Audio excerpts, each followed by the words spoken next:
ভিডিওটি দেখার আগে আমার ইউটিউব চ্যানেলটি সাবস্ক্রাইব করবেন এবং বেল আইকনটি চেপে দিন পরবর্তী কোনো রিভিউ পেতে। হ্যালো, আসসালামু আলাইকুম। নিয়ে এলাম নোভা 3। প্রথমে এটার আনবক্সিং করি। এটা হোয়াইট কালার একটা প্যাকেজ, নোভা 3। অনেকে সেটাকে P20 লাইটার বলে হয়। এটা আমি প্রথমে একবার আনবক্স করছিলাম, এখন আবার আনবক্স করতে হচ্ছে। খোলার পর প্রথম মোবাইলটা পাবেন।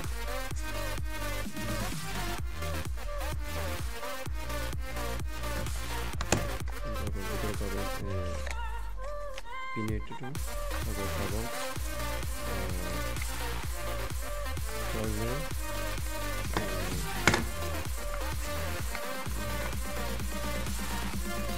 USB Type-C কেবল,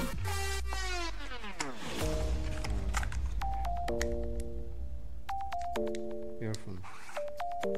কোনো কেস, কোনো কভার পেয়ে দেওয়া হয়নি, মোবাইল চার্জার, কেবল, ইয়ারফোন। প্রতি মাসে ডিসপ্লে সেকশন নিয়ে এই মোবাইলটার সবচেয়ে আকর্ষণ দিক হচ্ছে ডিসপ্লেটা। আর দাম অনুযায়ী ডিসপ্লেটা অনেক ভালো দিয়েছে। ডিসপ্লে হিসেবে ইউজ করা হয়েছে IPS ডিসপ্লে। আর রেজুলেশন হচ্ছে 1080x2280, আর PPI ডিসপ্লেটি হচ্ছে 432।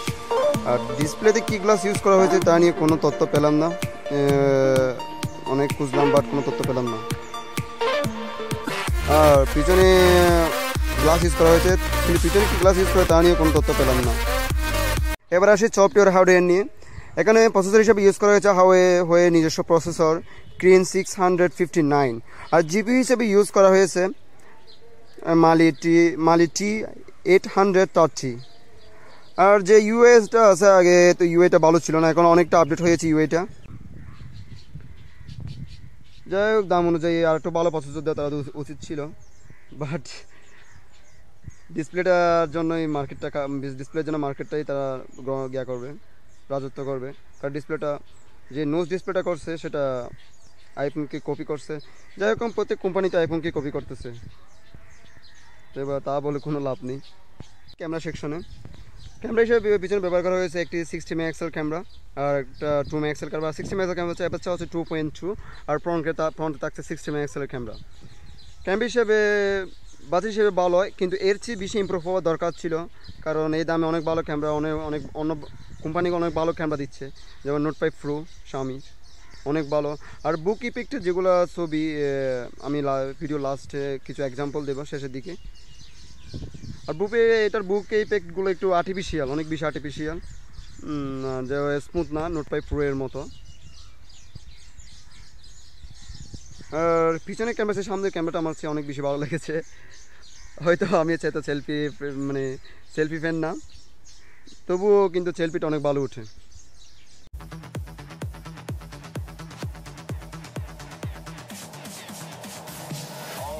Let's get it right. Fuck it, I'ma do it every single night. I got bitches in the building trying to get that right. Then it's all in the rhythm, let me cut the lights. So when it comes to the heart, I'ma go so hard. When the lights go black, I'ma pump my heart. Just wait for the villain, I'ma make it dark.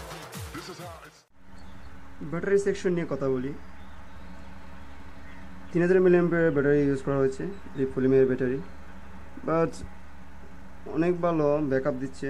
আমি যতটুকু use করলাম 2-3 দিন ধরে দেখলাম 6 থেকে 7 ঘন্টা পাচ্ছি। আর আমিও খুব হার্ডকোর ইউজার। আর যারা নর্মাল ইউজার আছেন তারা একদিনের চেয়ে বেশি ভালো ব্যাকআপ পাবেন। এবার কথা বলি সিকিউরিটি সিস্টেম নিয়ে। এটাতে ফেস আনলক সিস্টেম দেওয়া হয়েছে, অনেক ফাস্ট, বাট লো লাইটে কাজ করে না, এটা এত বেশি কাজ করে না।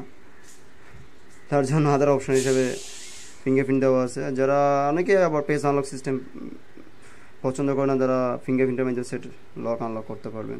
যাই হোক, এটা বাংলাদেশে গতকালকে দেখলাম বুকিং চলতেছে 27,500 টাকা, কত দেখলাম ঠিক মনে নেই। যাই হোক, একদম এটা মার্কেট নেবে, কারণ ভিভো B9 হচ্ছে এটা বেশি সুন্দর লাগে, কিন্তু ভিভো B9 এর স্ন্যাপড্রাগন ইউজ করা হয়েছে, স্ন্যাপড্রাগন প্রসেসর ইউজ করা হয়েছে, বাট এটাতে ওদের নিজস্ব Kirin ইউজ করা হয়েছে, সেটার জন্য বিষয়টা পার্থক্য থেকে যাবে। আর ক্যামেরা দিক দিয়ে ভিভো অনেক বেশি ভালো। আর ওপর কথা না বললাম, ময়দা মার্কা মোবাইল আমরা নিতে পারেন নিঃসন্দেহে, ব্যাটারি ব্যাকআপ ভালো। এবং iPhone X যারা নিতে পারেন নাই, তারা এটা নিয়ে মনকে শান্তি দিতে পারবেন। ভাই ভালো থাকবেন এবং সাবস্ক্রাইব করতে ভুলবেন না, ওর আরও ভিডিও আসতেছে। বুঝতে পারছেন প্রথম রিভিউ। আসসালামু আলাইকুম।